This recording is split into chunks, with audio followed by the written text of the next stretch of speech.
بسم اللہ الرحمن الرحیم۔ بخاری شریف جلد اول باب 58۔ حضرت موسیٰ علیہ السلام کا دریا میں حضرت خضر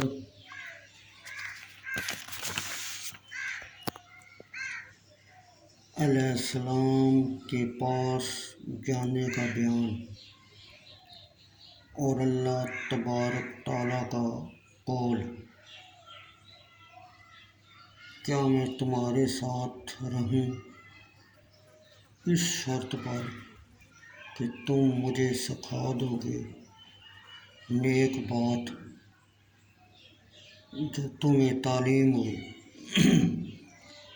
سورہ کاف آیت نمبر 66۔ بخاری شریف جلد اول حدیث نمبر 74۔ عبداللہ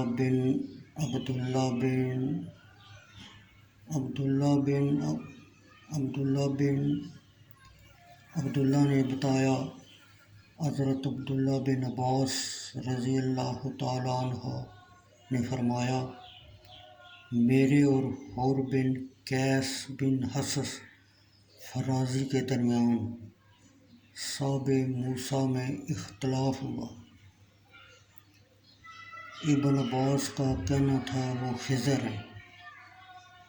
اچانک ابی بن کعب کا ان دونوں پر گزر ہوا۔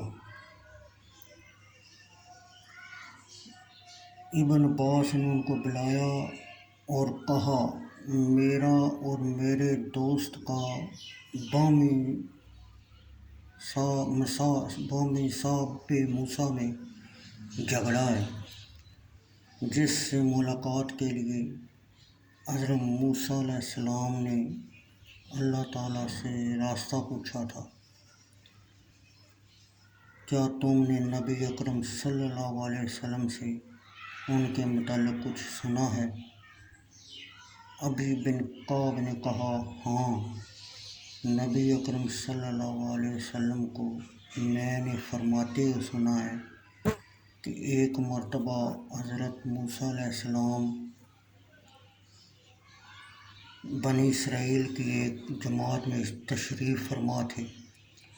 ایک آدمی آیا اور حضرت موسیٰ علیہ السلام سے مخاطب ہو کر کہا، کیا کسی کو جانتے ہو جو تم میں سے بھی زیادہ علم رکھنے والا ہو؟ حضرت موسیٰ علیہ السلام نے فرمایا، میں نہیں جانتا۔ پھر اللہ تعالیٰ نے حضرت موسیٰ علیہ السلام پر وحی نازل فرمائی، تم سے زیادہ علم ہمارا ایک بندہ ہے جس کو خضر کہتے ہیں۔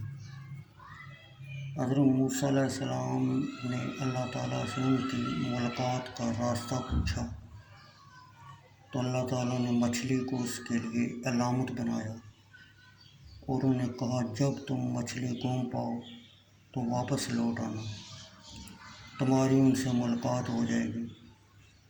اور حضرت موسیٰ علیہ السلام سمندر میں مچھلی کے گم ہونے کا انتظار کرتے ہیں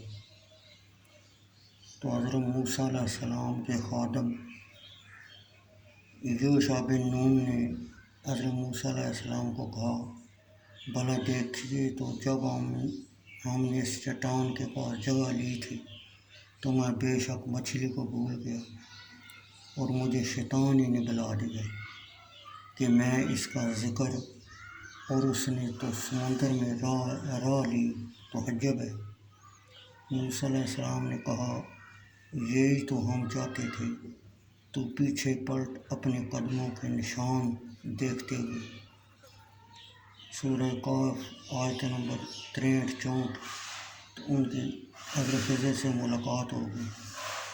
یہ تھا ان کا معاملہ جس کا قصہ اللہ تعالیٰ نے قرآن مجید میں فرمایا۔